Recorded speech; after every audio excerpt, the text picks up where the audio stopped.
Students start करते हैं and बाकी स्टूडेंट्स को भी बोल दीजिए कि as soon as possible join करने क्लास।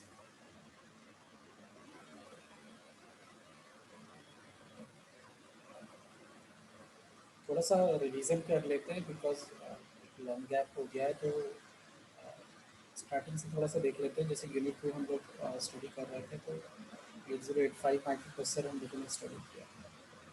थोड़ा सा इसका आर्किटेक्चर रिवाइज कर लेंगे, थोड़ा सा पिन डायग्राम। उसके बाद फिर जो भी हम लोग नेक्स्ट टॉपिक स्टडी कर रहे थे उस पर फोकस करेंगे।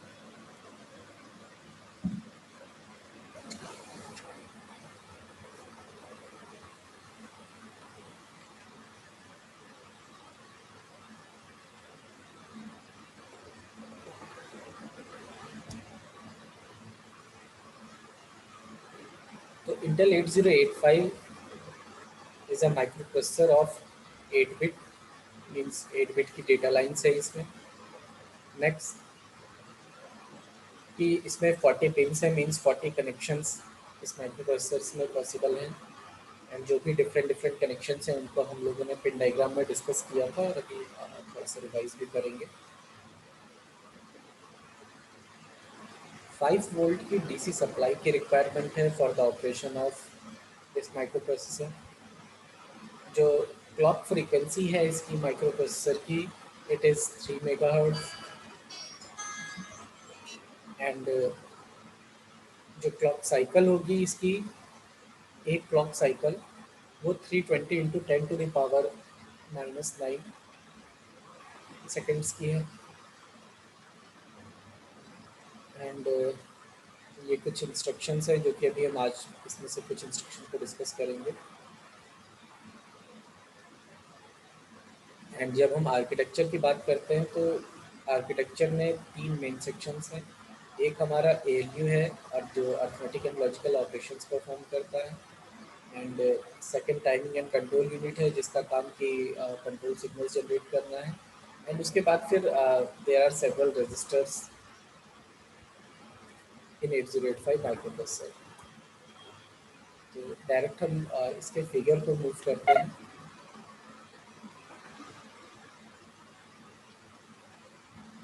ये आर्किटेक्चर है 8085 का, the most important topic of the unit. यहाँ पर हम लोग, जैसे कि हम अभी बता रहे थे, इसमें 3 सेक्शंस हैं, एक एएलयू का, एक टाइमिंग एंड कंट्रोल का, एंड देन फिर जो रेस्ट है वो हमारे रजिस्टर से 8085 में। तो ये एएलयू हो गया। इसका कनेक्शन बसेस के थ्रू मेमोरी से भी होता है। इसके अलावा जो अदर रजिस्टर्स हैं उनसे भी इसका कनेक्शन होता है। Timing and control unit is use to provide control signals. Instruction register का काम क्या है कि जो भी इंस्ट्रक्शन एग्जीक्यूट होनी है वो सबसे पहले इस इंस्ट्रक्शन रजिस्टर में आती है। आफ्टर दैट इंस्ट्रक्शन डिकोडर इस इंस्ट्रक्शन को डिकोड करता है, मशीन इंस्ट्रक्शंस में कन्वर्ट करता है।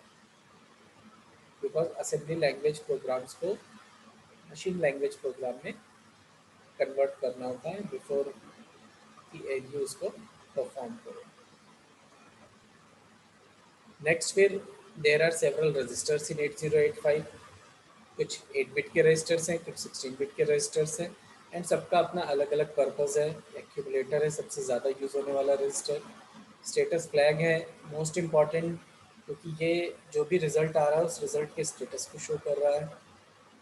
जो भी इस एलयू से रिज़ल्ट जनरेट होगा टास्क परफॉर्म करने के बाद। ऐसे ही कुछ जनरल पर्पज़ रजिस्टर्स हैं, BCDEHL, सारे 8 बिट के रजिस्टर्स हैं। स्टैक पॉइंटर, प्रोग्राम काउंटर, ये सब 16 बिट के स्पेशल पर्पज़ रजिस्टर हैं।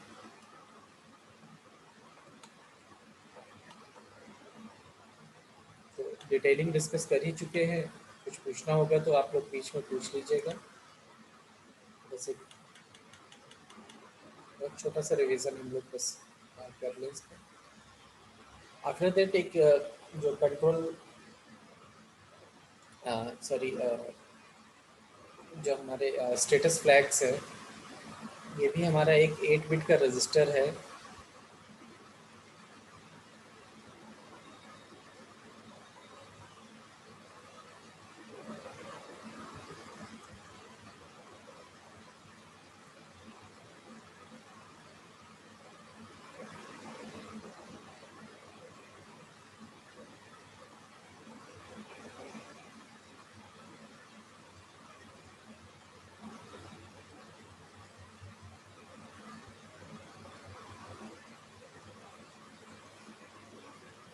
So out of these 8 bits, microprocessor is using only 5 bits as a flag, and जो 3 बिट्स हैं वो अनडिफाइंड बिट्स हैं जिनकी पोजीशंस यहाँ पर इस रजिस्टर में जो है शो किया गया है। ये पोजीशन हो गई, ये पोजीशन और ये 3 पोजीशन है जो कि नहीं यूज़ हो रही, 3 बिट्स नहीं यूज़ हो रही है। रेस्ट सारी जो 5 बिट्स हैं वो यूज़ हो रही हैं एंड सबका अपना अलग अलग फंक्शन है जो कि हम लोग डिस्कस कर चुके हैं। कैरी स्टेटस हो गया जो रिजल्ट में कैरी जनरेट हो रहा है उसको शो करता है। सेकंड पैरिटी स्टेटस है जो नंबर ऑफ वंस को काउंट करता है, अगर इवन है तो ये सेट होता है, ऑड है तो रिसेट रहता है। ऐसे ही ऑक्सिलरी कैरी स्टेटस है कि if there is a carry generated from third bit then ये वाला फ्लैग सेट होता है। अगर रिजल्ट ज़ीरो आ रहा है किसी भी ऑपरेशन का तो ये फ्लैग सेट हो जाता है। ऐसे ही अगर रिजल्ट नेगेटिव आ रहा है तो ये फ्लैग सेट हो जाता है एंड अदरवाइज रिसेट रहता है। तो ये कुछ फ्लैग्स हैं जो कि यूज़ हो रहे हैं यहाँ पर, जो कि आपके रिजल्ट को कंप्लीट कर रहे हैं, रिजल्ट के स्टेटस को शो कर रहे हैं।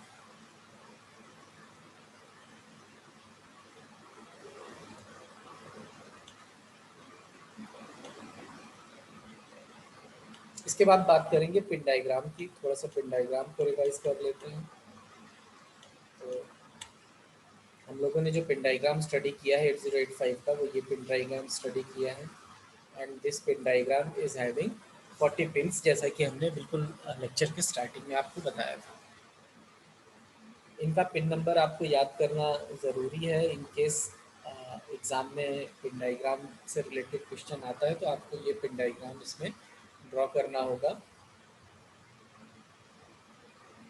एंड जो पिन का सीक्वेंस है ये आप लोगों को बहुत मतलब अच्छे से याद करना होगा सो दैट कि ये सीक्वेंस ना इनकरेक्ट ना हो।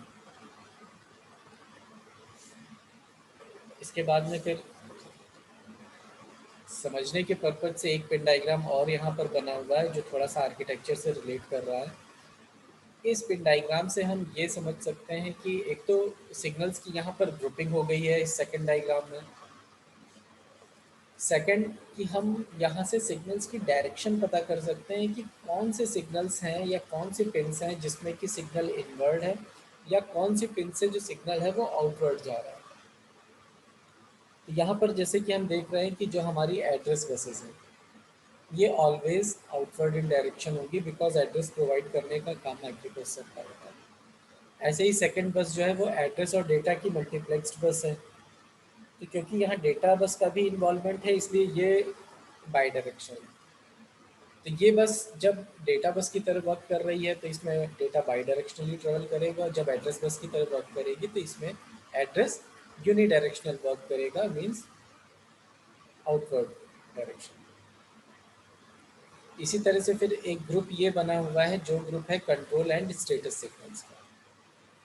एंड क्योंकि जो कंट्रोल सिग्नल्स हैं ये माइक्रोप्रोसेसर जनरेट कर रहा है तो these signals are always generated from microprocessor, therefore इनकी जो डायरेक्शन है वो outward from the microprocessor. Next grouping की बात करते हैं सीरियल इनपुट आउटपुट पोर्ट्स की। तो डेटा को सीरियली आउटपुट करना या सीरियली डेटा इनपुट लेना, इसके लिए दो पिन्स हैं, एक SID और एक SOD। ये दो पिन्स यूज होती हैं। SID से सीरियली इनपुट आता है डेटा और SOD से सीरियली आउटपुट जाता है डेटा फ्रॉम माइक्रोप्रोसेसर। नेक्स्ट फिर कुछ एक्सटर्नली इनिशिएटेड सिग्नल्स हैं जिनमें कि ये मोस्ट ऑफ द सिग्नल्स जो है ये हमारे इंटरप्ट सिग्नल्स हैं।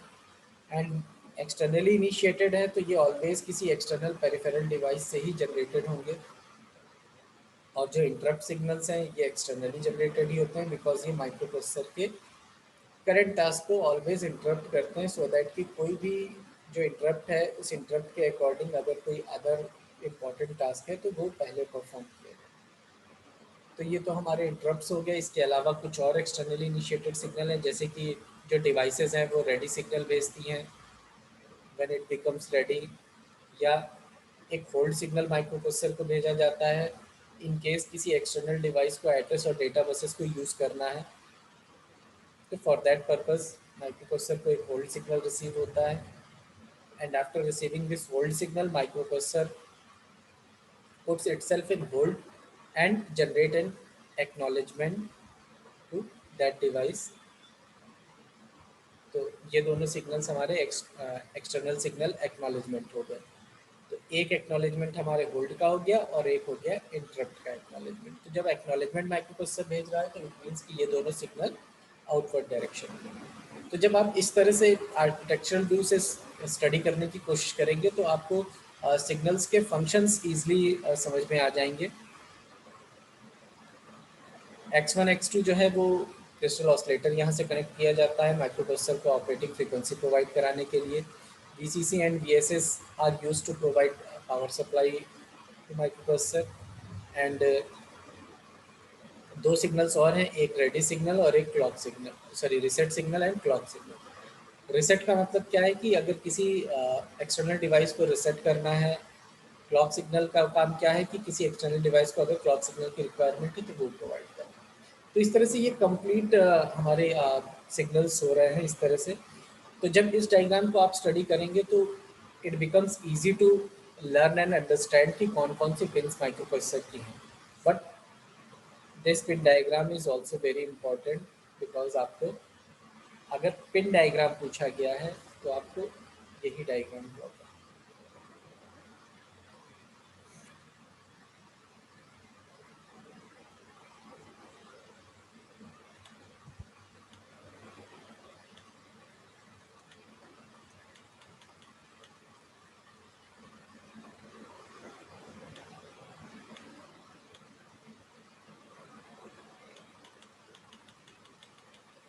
इसके बाद हमने 8085 इंस्ट्रक्शन स्टडी की थी।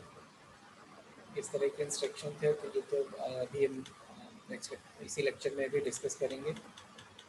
ऑपकोड ऑपरेंड हो गया। इंस्ट्रक्शन वर्ड साइज डिस्कस किया था कि 1 बाइट 2 बाइट और 3 बाइट की इंस्ट्रक्शंस होती हैं डिपेंडिंग अपॉन की इंस्ट्रक्शन आपकी क्या है।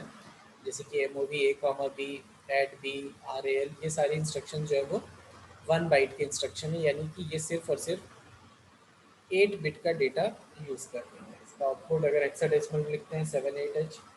तो इस तरह की इंस्ट्रक्शन आपकी 1 बाइट इंस्ट्रक्शन हो गई। ऐसे ही 2 बाइट इंस्ट्रक्शंस में जनरली आपको 8 बिट का इमीडिएट डेटा गिवन होगा, जैसे कि MVI B,05। 8 बिट का डेटा ये हो गया और 8 बिट इस इंस्ट्रक्शन के लिए टोटल 16 बिट्स।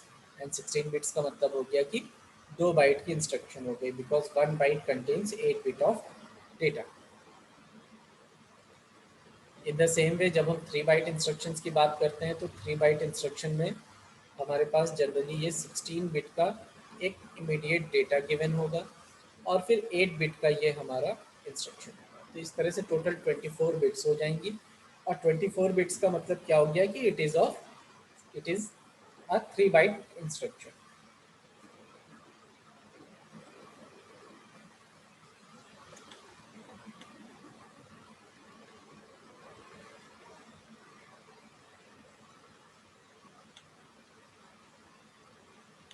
इसके बाद बात करेंगे इंस्ट्रक्शन साइकिल की। तो अभी तक का तो जितना भी हम लोगों ने डिस्कस किया है ये सब हम लोग स्टडी कर रहे थे, तो ये सब तो थोड़ा सा रिवीजन हो गया, हमने थोड़ा सा रिकॉल कर लिया जो जो चीज़ें स्टडी की थी। अब नेक्स्ट फिर हम अपने टॉपिक पे मूव करेंगे, तो यहाँ से हम थोड़ा सा डिटेल में स्टडी करेंगे। आप लोग क्लास को रिज्वाइन कर लीजिए क्योंकि क्लास का टाइम एंड हो रहा है। आई थिंक ये प्रीवियस क्लास ही जो है कंटिन्यू हो गई है, पता नहीं कैसे कुछ नेटवर्क इशू की वजह से। तो हम इस क्लास को एंड कर रहे हैं, आप लोग क्लास फिर से रिज्वाइन कर लीजिए स्टूडेंट्स।